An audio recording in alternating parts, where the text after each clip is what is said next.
¿Qué tal?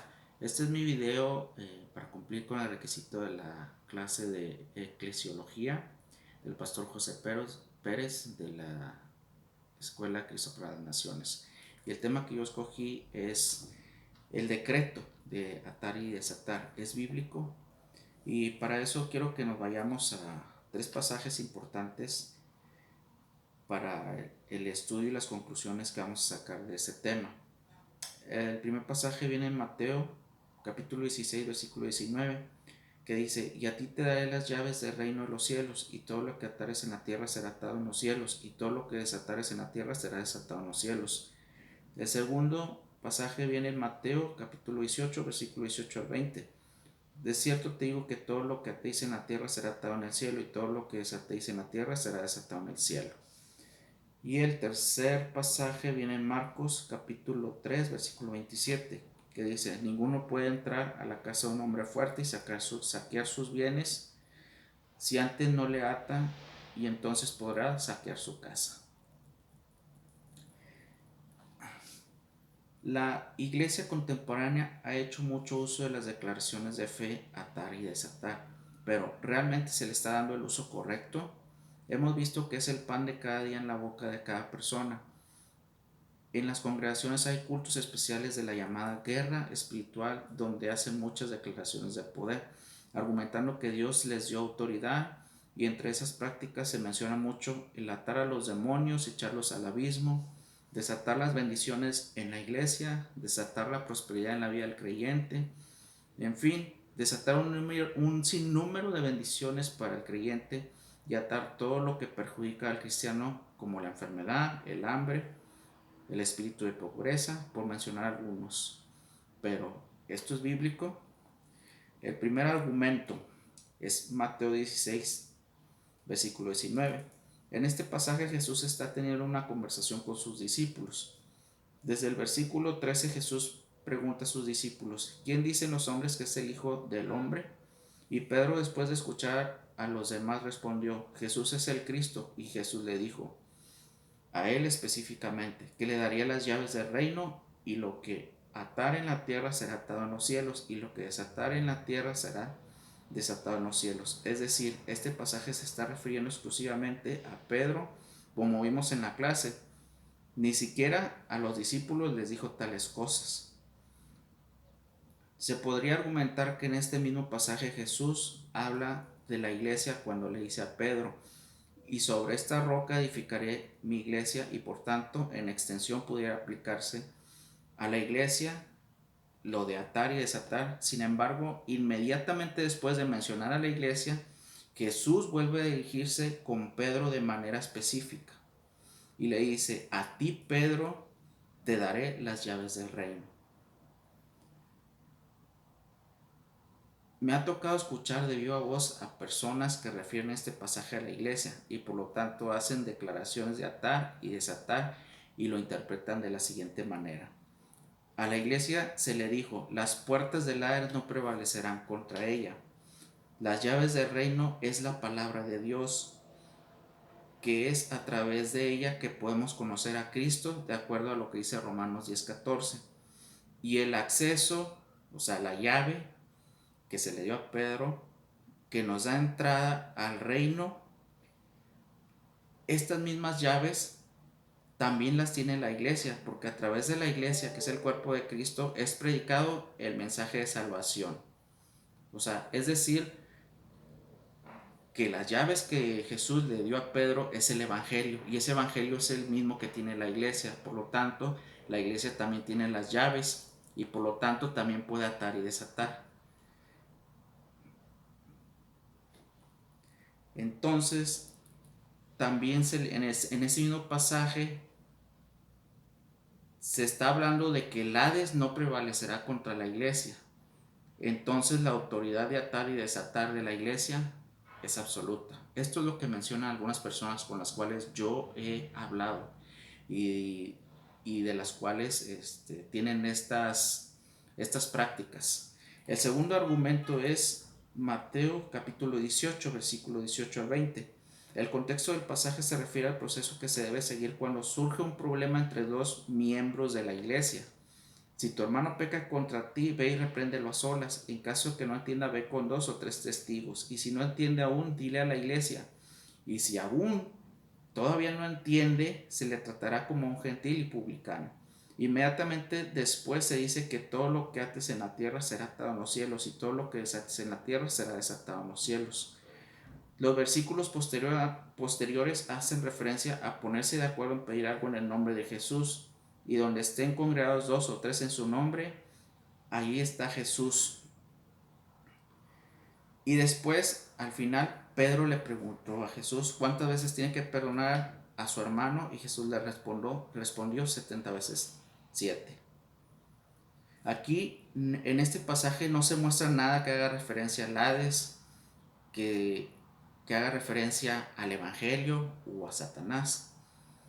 Tampoco se está refiriendo a una persona en particular, sino se está refiriendo a un problema general en una iglesia.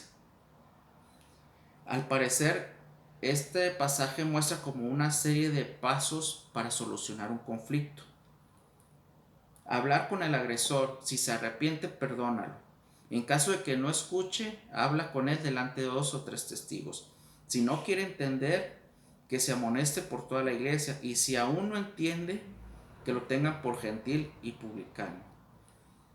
En este proceso siento que Dios está respaldando las decisiones que se tomen por 2 o más personas aquí en la tierra. El tercer argumento es en Marcos capítulo 3, como lo leímos hace un momento. En este pasaje se está hablando del reino de Satanás, ya que los fariseos decían que por el poder de Belcebú echaba fuera demonios, y Jesús les aclara que Satanás no puede estar dividido contra sí mismo, de lo contrario no permanecería. Hay que analizar muy bien este pasaje debido a que es muy usado para la guerra espiritual. En versículos anteriores se menciona que Jesús hacía muchas sanidades y expulsaba demonios, refiriéndose a Marcos capítulo 3. Por esto los fariseos comenzaron a decir estas cosas de él, que Jesús echaba demonios por Belcebú. Y Jesús le da una ilustración acerca del hombre fuerte. Si intercalamos los versículos que hablan acerca de las liberaciones que hace Jesús con este pasaje, podemos definir que el hombre fuerte es Satanás, ya que el contexto de este pasaje está hablando de su reino, y dice que hay que atarlo para poder saquear la casa. ¿Quién puede ser más fuerte que Satanás? Solamente Jesús. Jesús es el que ata al hombre fuerte y lo imposibilita para poder liberar a las personas oprimidas. Ningún ser humano es tan fuerte como Satanás, ya que Dios nos hizo poco inferiores a los ángeles, de acuerdo a lo que dice Salmos 8:5. Hay que recalcar que no le está diciendo a sus discípulos. Este pasaje no se refiere a los discípulos, no está hablando con ellos, está refiriéndose a los fariseos. Es decir, aunque ellos fueran sus seguidores más cercanos, aún así no pueden atar al hombre fuerte, solamente él podía. Después Jesús les da autoridad a sus discípulos para echar fuera demonios, aunque con algunos no pudieron, pero esto no es tema de investigación para este trabajo. Antes de irse al cielo, Jesús nos da autoridad sobre toda potestad en los cielos y en el aire. Ya tenemos los tres pasajes claves, y la conclusión a lo que yo llego es, de acuerdo a lo analizado en los pasajes previos en relación al tema de declarar, atar y desatar, concluyo que la iglesia actualmente le está dando otro enfoque muy distinto al que se refiere en cada uno de los pasajes bíblicos donde se mencionan estas palabras. En el primer caso fue a Pedro a quien se le dio la autoridad para atar y desatar, no a la iglesia como muchos lo interpretan. No estoy de acuerdo con la interpretación que le dan algunos pastores, que hacen una interconexión de lo que se le dijo a Pedro con la iglesia, como expliqué hace un momento. Si fuera así, entonces, ¿por qué los demás discípulos también predican el evangelio? Entonces las llaves serían para todos, no solamente para Pedro. Si solo a Pedro se le dio las llaves del reino, considero que se está acomodando a fuerza la interpretación de este pasaje. En estos versículos se le dio autoridad exclusivamente a Pedro de atar y desatar, Por lo tanto, no aplica para la iglesia. En el segundo argumento, como se expuso anteriormente, se trata de un problema entre hermanos de la iglesia, y el sentido más congruente de interpretación es que si dos o más personas se ponen de acuerdo para disciplinar a alguien, Dios los va a respaldar. En otras palabras, si deciden amonestar, atar a alguien que incurrió en una falta contra su prójimo, Dios lo respalda. Y si deciden dejarlo sin amonestación o consecuencias por su falta, desatar, Dios también lo respalda. No considero que este sea un fundamento para decretar cualquier cosa. El tercer caso es lo más cercano que hay a la guerra espiritual actualmente que practican muchas iglesias. El detalle es que el detalle está en que Jesús ya tuvo al hombre fuerte, ya está derrotado. En la cruz fue humillado y despojado de su reino. Jesús le arrebató las llaves del Hades y no tiene autoridad sobre los hijos de Dios, porque Jesús nos protege. Por lo tanto, nosotros ya no tenemos que atar a nadie, ya no es necesario andar declarando y decretando cosas que no tienen sentido. Y mucho menos podemos arrojar demonios al abismo. Al menos yo no he encontrado un pasaje que respalde que podemos arrojar demonios al abismo. No lo encuentro. O no lo he visto yo. Si existe, que alguien me lo explique. No estoy de acuerdo con los decretos de fe, con atar y desatar, al menos como lo hacen actualmente en la iglesia. Incluso tampoco estoy de acuerdo con la guerra espiritual, que en ningún pasaje de la Biblia viene. No lo encuentro. No es necesario hacer cultos especiales de guerra espiritual para atar y desatar, porque ya no hay necesidad de hacer eso. Jesús ya lo hizo por nosotros. En mi experiencia he visto servicios donde atan a todos los demonios que impiden que la iglesia crezca, espíritus de pobreza, espíritus de enfermedad, etc. Pero veo con el pasar del tiempo la iglesia sigue sin crecer, sigue en escasez económica y se siguen enfermando. Muy interesante cuando hacen decretos de sanidad y atan a todo espíritu de enfermedad. Muy interesante porque lo hacen cuando están sanos. Cuando se enferman van al doctor y como que se les olvida ese poder de atar y desatar. Yo lo he visto con mis propios ojos, nadie me lo platica. También he visto personas que declaran cielos abiertos y desatan bendiciones de lo alto. Esto no tiene ningún soporte bíblico. Por más bonito que se escuche, por más que atraiga a los ingenuos, no va a pasar. Lo que bendice al verdadero cristiano es obedecer la palabra de Dios de acuerdo a Deuteronomio 28, Salmo 1, versículos 1 al 3, Lucas 11, 28, Josué 1, versículo 8 y 9, Malaquías 3, 10 al 12. No es necesario decretar, atar y o desatar, porque si estás bien con Dios, la bendición te va a alcanzar y la maldición huirá de ti, porque no eres tú, es Dios actuando en ti. Nosotros no podemos manipular esto con una simple declaración, con atar y desatar. No podemos, por más que lo hagamos. He analizado a lo largo de mi vida cristiana de qué tipo de personas vienen esos decretos y enseñanzas de autoridad, y el testimonio de ellos me hace estar alerta. Algo no está bien.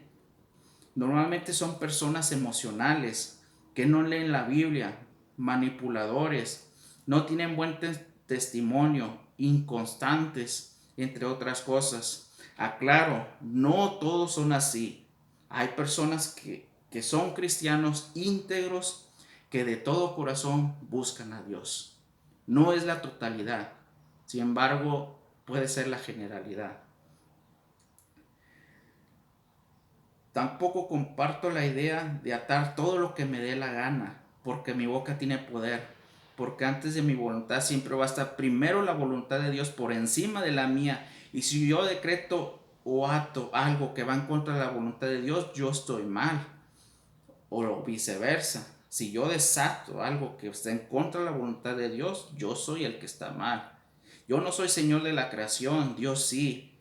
A Él obedecen todas las cosas, por lo tanto lo que yo decrete debe estar en comunión con la voluntad de Dios. Me voy a brincar un poquito.